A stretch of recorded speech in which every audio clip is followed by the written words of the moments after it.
There's a story in the Old Testament about a harlot saved by Scarlet, and it seems that everyone, we're not even just talking about woke people, but everyone that wants to push some sort of false agenda wants a piece of her story. Now, why is that? Well, there's a very good reason. We're going to look at that because Rahab really is the destroyer of woke narratives, and more than just woke narratives. She crushes a lot of different false teachings, false ideas. Her story is wonderful. She is a powerful example of faith, and we are going to look at the ways that, well, woke people try and abuse her story to push their narrative, how they try and use it as a woke proof text. But Rahab's having none of that.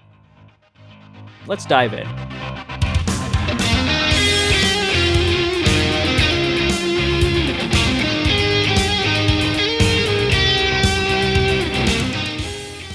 Welcome to the Enemies Within the Church podcast. You can go to enemieswithinthechurch.com right now to view the documentary if you haven't already, or maybe buy a copy, buy a few copies, hand them out to your friends. The whole point we made the documentary is to get it into the hands of people so that they can understand better what's going on, how these different Marxist ideologies that we call wokeness crept into the church. Give you some evidence, give you some definitions, give you some things you can sink your teeth into, look at and go, yes, this is in fact a real thing. You can also go to EWTCnews.com. That's Enemies Within the Church News. EWTCnews.com to, well, participate in the continued project that this podcast is a part of. We want to be a continuing, useful resource. Enemies Within the Church is not done when it comes to larger projects, but we want to keep things going in the meantime. So we hope that these resources are helpful. We hope that this podcast is helpful. And if it is helpful, and if it is useful, go ahead and engage with it. Do those things like, comment, share, subscribe, rate it, wherever you are, however you're engaging with it. We want you to interact in a way that gives us the feedback we know, well, that it's useful. Or maybe it wasn't clear.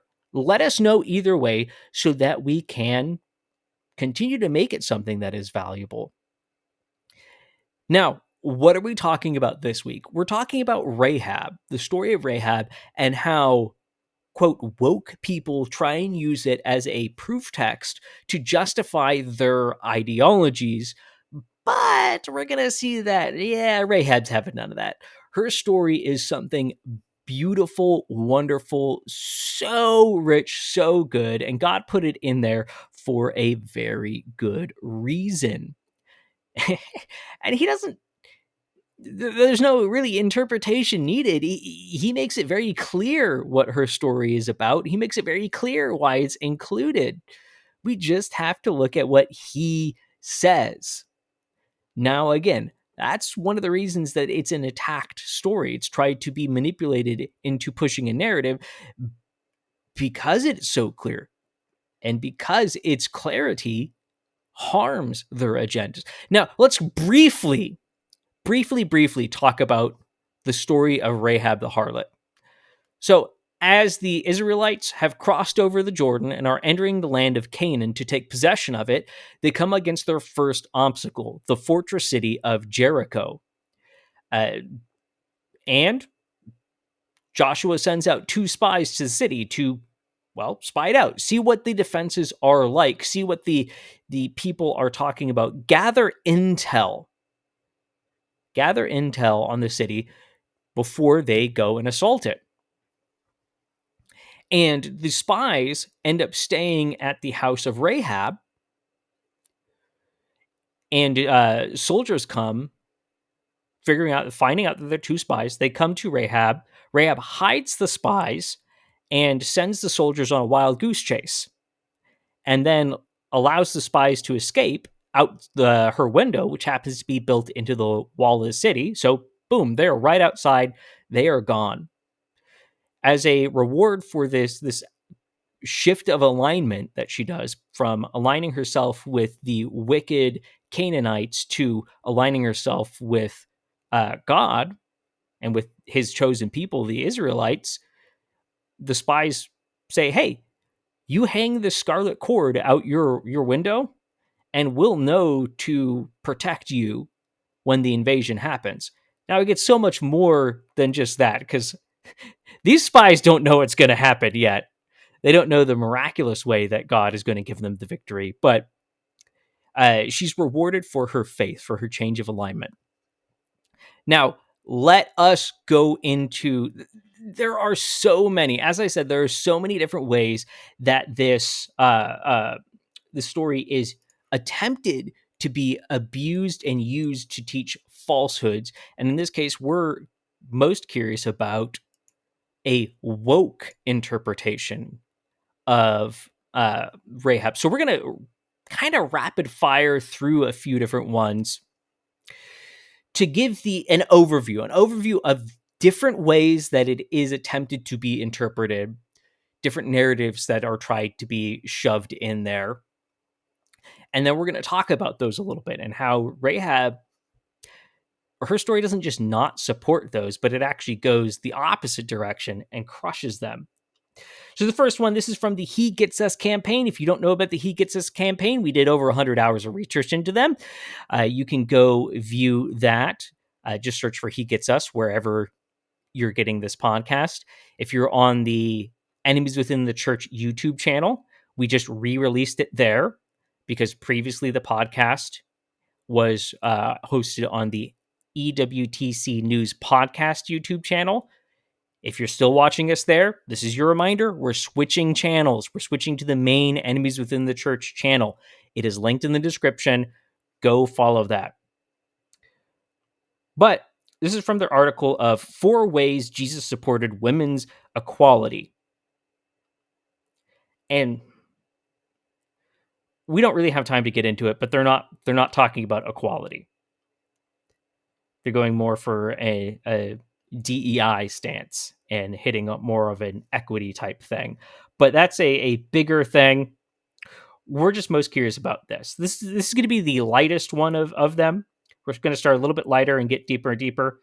And these are all going to be rather blatant examples. We're not going to talk about the more subtle ways that, quote, conservative people are trying to push woke narratives through this. But genealogy, before Jesus was even born.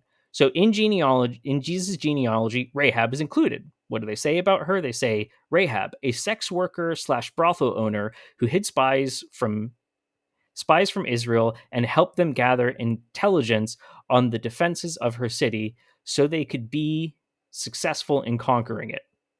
And the fact that she's included is an example of how Jesus fought for equality, women's equality. It's kind of a weird take.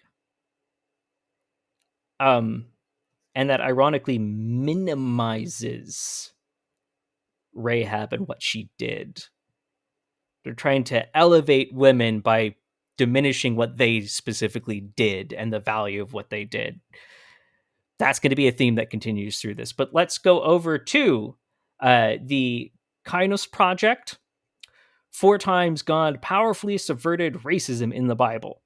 Now this is, you can see right here, the dangers of wokeness and critical race theory. To be sure, CRT has become something of an evangelical boogeyman, an excuse for many Christians to not engage in the hard work of racial justice and equity.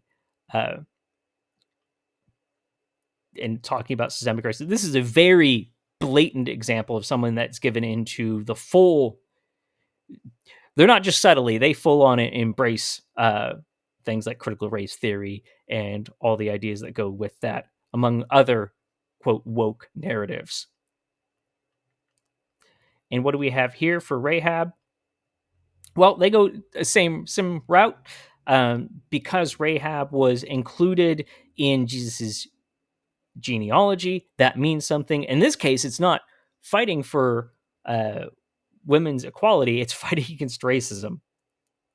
So we already see the same story and the same angle taken on it to support 2 different narratives. Now, what do they say? Rahab was a was formerly a prostitute, which was likely the result of some form of oppression. So now her story is a story of overcoming racism, overcoming systemic racism at that, and is also a story of escaping oppression. Do we see that in her story? Do we see her as someone who is oppressed? But this is something that it's important to notice. Look how they word it, which was likely the result of some form of oppression. They do not clearly identify if it was or wasn't oppression, because they can't. So it's simply likely. Now that's plausible deniability. They want you to believe it was oppression, but they're putting that in there to make it plausible deniability. And the result of some form of oppression. What oppression? Name the oppression. It's vague for a reason because you can't get it in there, but they still want to push the narrative. Now let's also read this little excerpt as well. Long before modern debates about intersectionality, God saw fit to take marginalized and oppressed women who were born outside of his chosen nation and make them part of the tapestry of Jesus's messianic lineage. This speaks so loudly to God's specific desire to dismantle unjust systems of power and part and parcel of ushering in his heavenly kingdom. Is that the story of Rahab? Is that what we're supposed to get, the truth we're supposed to get from Rahab, from what she did? Or is this abusing? Is this oppressing Rahab? Well, obviously that's our contention, is that this woke take on Rahab is an attempt to oppress her, is an attempt to suppress the truth of her story. But let's continue on. This is from the Shiloh Project, Rape Culture, Religion, and the Bible, titled Margin, Meeting, Mirror, Shifting Perspective to Read Rahab, the Levite's Wife, and the Necromancer of Endor. Now we're just going to read one excerpt from this. Now, to be clear, I read all these. If you're watching, you can see how long this is. I'm just trying to give you excerpts to show kind of the ideas that each one is pushing, so you get this broad view of how the different ways of how the story of Rahab is attempted to be abused. So in section titled Margins, the women in these stories are located at the margins, says who? Both socially and spatially geographically, says who? Rahab initially resides in the town of Jericho, one of the first cities in Canaan encroached on by the Israelites as they leave the wilderness. Rahab is foreign in relation to the Israelite normative, indigenous to the land that is being stolen. Stolen land. She is a sex worker by occupation and a woman. Insightful commentary. I guess I didn't realize that Rahab was a woman.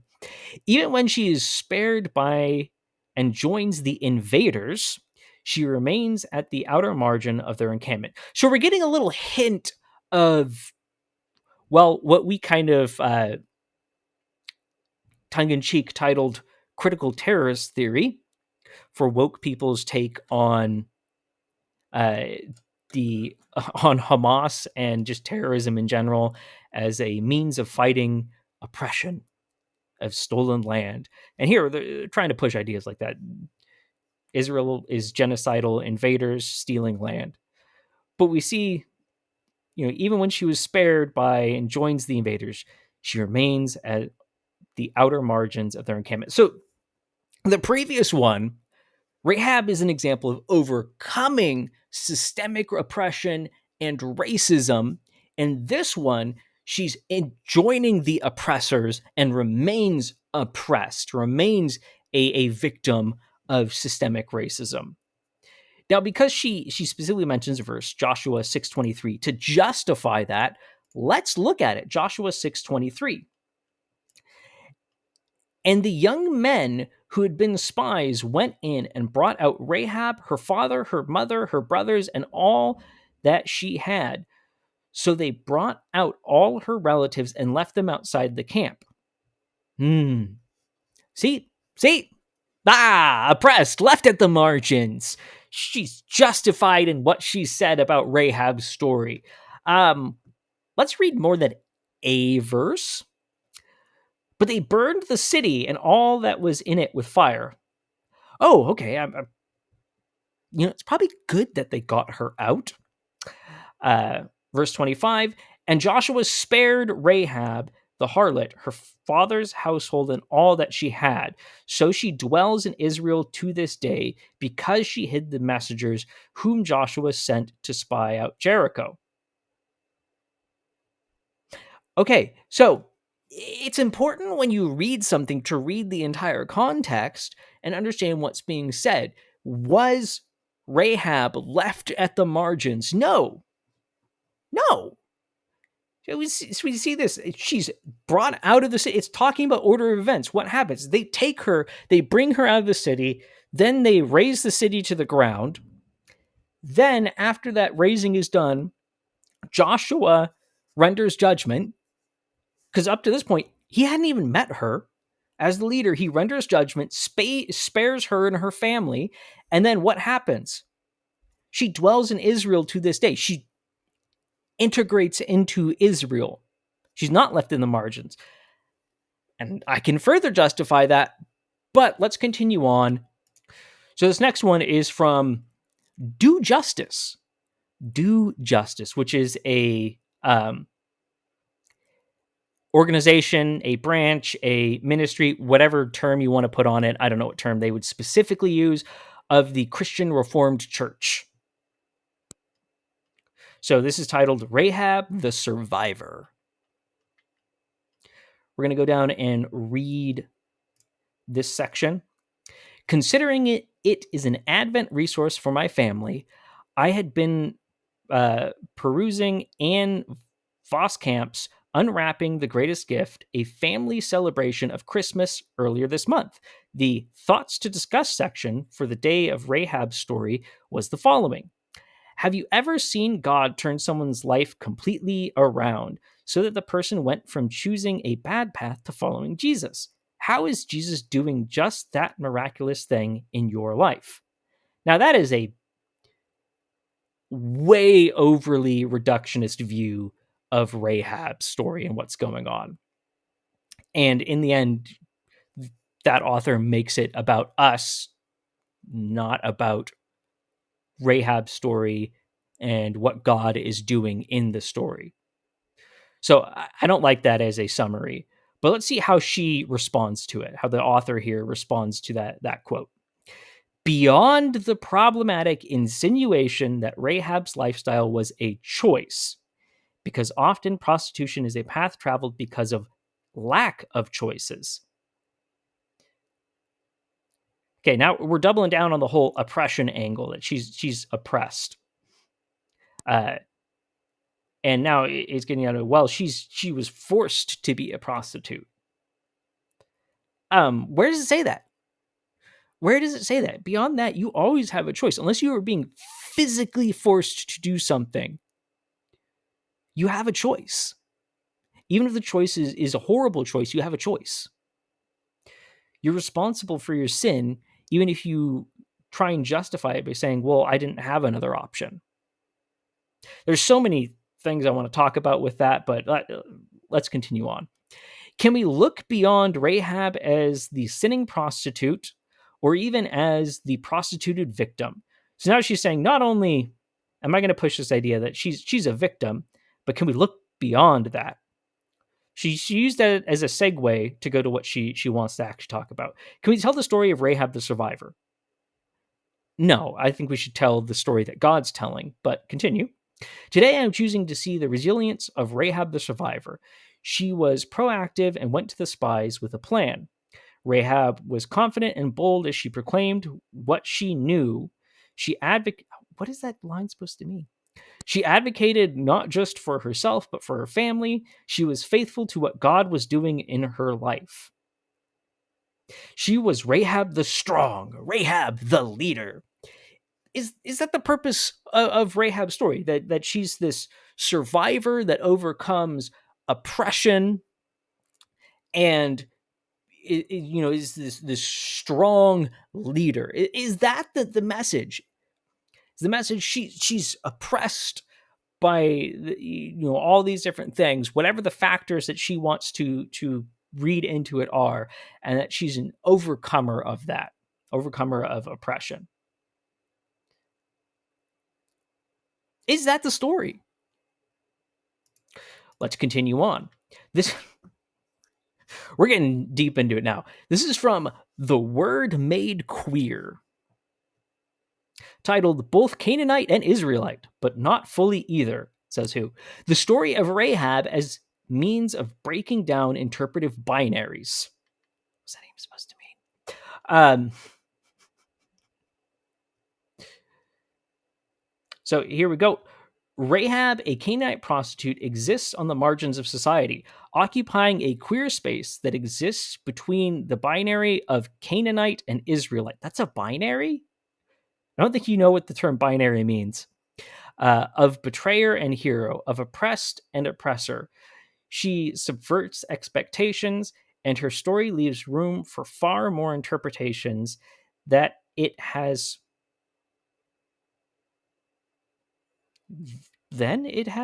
been traditionally ascribed.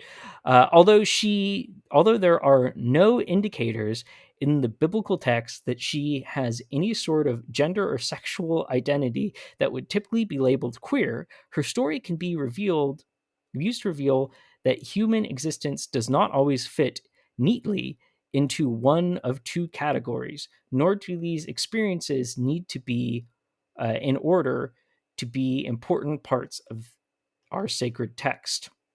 Skip down and read this part.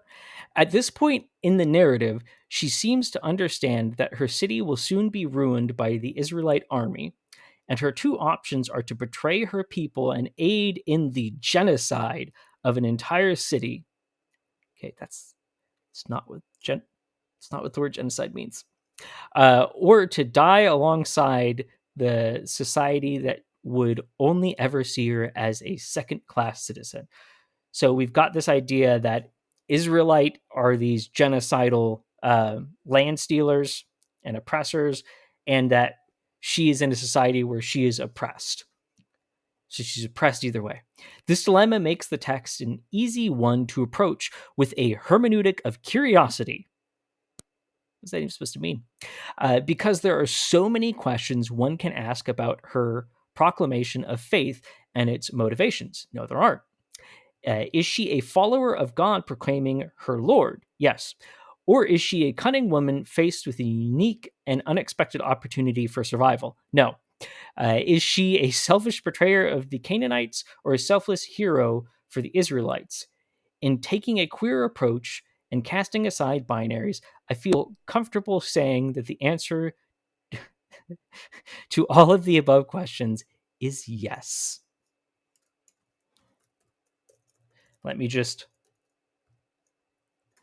There we go. Let me just read one more from this one. Like the many feminist, post-colonial, womanist, and queer interpreters that have worked with this text, I am not satisfied with a neat summary of this story that neglects to account for factors of gender, power dynamics, oppression, and genocide. So now we're adding a lot of layers to the story. Okay, let's look a little bit at one last one. This is from Queer Bible Hermeneutics, which is a blog of Southern Methodist University.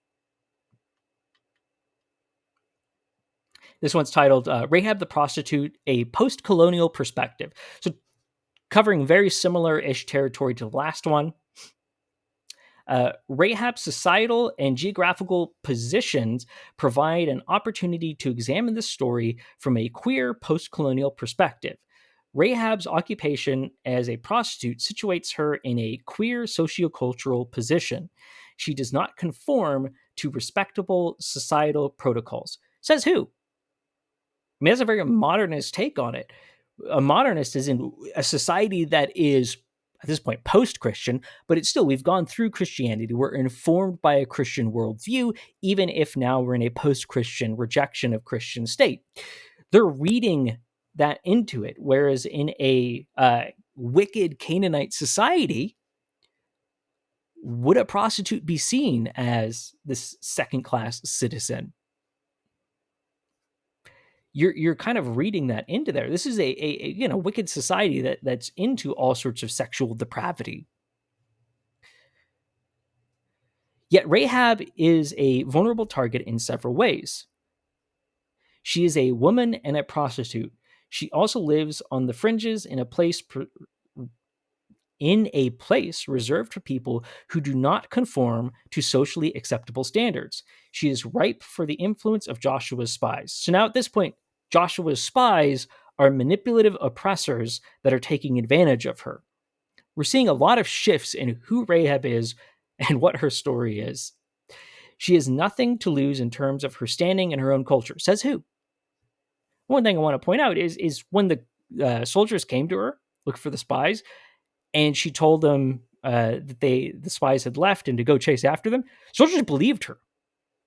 She was not she was not, at the minimum, she was not so looked down upon that she did not have some trust. She had trust enough that when she said something, they believed it.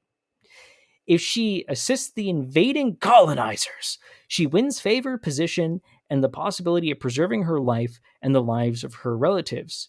Marcella Altheus Reed states, Rahab's narrative is centered around an ethos of betrayal and submission to imperial powers, but also of relinquishing the imaginary of female transgression, which surrounds the construction of her identity. Altheus Reed rejects the idea that Rahab betrays her nation and asserts that Rahab also betrays the core of her queerness by contributing to the colonial oppression of Israel. Her betrayal of her queerness and her allegiance to an androcentric and patriarchal system of colonial oppression, my goodness, buzzwords, result for queer readers is a less sympathetic image of Rahab. No longer is she a faithful convert, but a ruthless traitor intent on kicking the dust off the very characteristics that set her apart from others in her community. Wow, we are seeing some vastly different takes on this story. And that's what I really wanted to show off, is just the radically different interpretations. They really aren't resting on anything objective because they simply want to push an agenda, and they see Rahab as an opportunity to push their agenda. But more than that, Rahab is an obstacle. Her story is a problem for these people. So they have to get rid of it. Now, one thing none of them touched on, a couple mentioned the genealogy, that she's in the genealogy of Jesus. Now, they just wanted to say that because, oh, look, this now supports what I want to say, which is weird because they're not answering the question. They're not examining the text to see why is she included. Why in genealogies, which are normally led by the patriarchs of the family, why are there these names of women included? Now, one of the women they always include isn't actually named, but that's a whole nother thing we did an entire episode on. Go check out what retroactively is the pilot episode of our Woke Proof Text series. Go look at our episode on David and Bathsheba if you want to understand more about that story and how that's abused. But why is Rahab in the Bible? Why is her story included? What is God trying to say through it? What are they ignoring? There's a huge, huge thing they're ignoring. Now, what they're ignoring is well, first and foremost, what the story is actually about. It's a story of salvation, not just specifically salvation in general, but so blatant and specific about it. I mean, she's literally saved by a scarlet cord. You cannot get more on the nose than that. It's well, let's just read a couple verses because she gets mentioned more than just in Jesus' genealogy. James 2:25. In the same way was Rahab the prostitute not justified by works also when she received the messengers and sent them out by another way? What is the story of Rahab about? It's about salvation. It's about her being saved. It's about salvation. They want to focus on other things so that they can ignore the spiritual reality of what's going on and the true power of Rahab, which is her humility. It's her humility to go, I am of this sinful people. I am a sinner. I am rejecting that. I'm rejecting my sin, my prostitution. I'm rejecting my people's sin, the wicked things we do that God is rightfully judging us for. And I am aligning myself with Israel because it's only Israel's God that can save me. And because of that, because of this powerful faith, she's included in Hebrews 11 as a hero of faith that we can look up to. We can look up to this faith and we go, that is good faith. That is salvific faith. That is the type of faith we are to have. Hebrews 11:31 says, by faith, the prostitute Rahab did not perish along with those who were disobedient after she had welcomed the spies in peace. It's about salvation. That in and of itself flies in the face of everything that we looked at. All these woke takes, because the salvation of your soul is secondary to the earthly, physical, quote, salvation. The rescuing from these problems. What are the problems? They're whatever these woke people want to identify. They want to read it through a Marxist lens. They want to see oppression and oppressor. They want that dynamic. Ironically, the one lady is talking about not interpreting things through binaries, but she wants to interpret it through the binary, and she does, of oppressor versus oppressed. It's fascinating. Fascinating. There are so many other ways that they judge things in this story. They miss the point. They miss one of the points of, hey, they try and push the narrative of genocide, land stealing, all these things. They ignore the wickedness. You want to talk about the wickedness that God is judging the Canaanites for? Go listen to our last podcast about abortion, the beast that we need to defeat in order to end wokeness. And we talk about the reasons that these Canaanites are being rightfully judged, the wickedness that they are committing. But Rahab shows something beautiful, because she shows that you can repent. Even these wicked people that were being judged, oh my goodness, they're being genocided. They're being just slaughtered, all of them. What is the reality? The reality is that any of them could have been like Rahab. Any of them could have repented. But instead of repenting, they doubled down on their sin and fought against Israel, fought against God, resisted God. When they saw judgment coming, they bought it.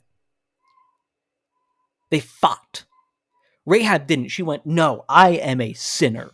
She submitted herself to the Lord and was saved. And she was honored for that. Honored for that. She proves so many wonderful things, that God's salvation is available to all.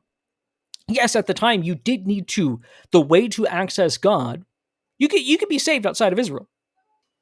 There's a right and a wrong way to approach God. At this point, Christ hasn't come. He hasn't torn down the veil of separation. So there is a place you have to go. There's a temple. You do have to become part of Israel. And she does that. And she proves that it's not this exclusive thing. Although it is exclusive in the sense that you can only be saved. But it's not an exclusive in the sense of it's open to all people. She destroys the idea of Israel as this oppressive, xenophobic people, as God, as someone who's just slaughtering people, as God who's judgmental, as God who's not including people. He's not tearing down racism with that, because he's the one that established the exclusivity of Israel as a specific and distinct people that needed to maintain that. What he showed is, hey, you can integrate in, you can come and join in, that your spiritual identity, your spiritual ethnicity is superior to your physical. Yet these people, all they want to do is all they want to do is see skin color, because then they can categorize things as oppressor oppressed. They want to see power dynamics. They want to see people as oppressed, women as subordinate. They want to see all these things. They read them in there. They inject that in there. They are the ones creating oppression out of nothing. But Rahab's story is so beautiful because she crushes that. She says, no,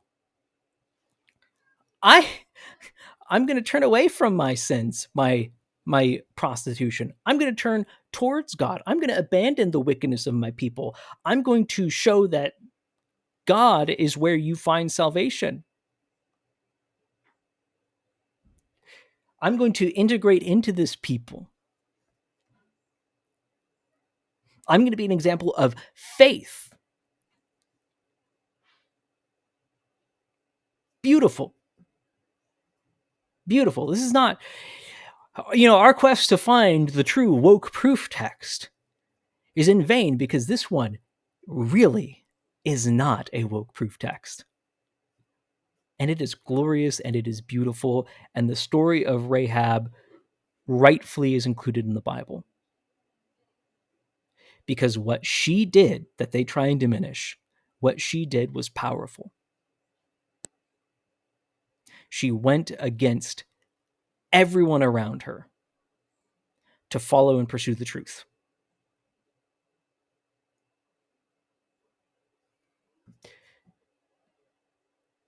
Beautiful.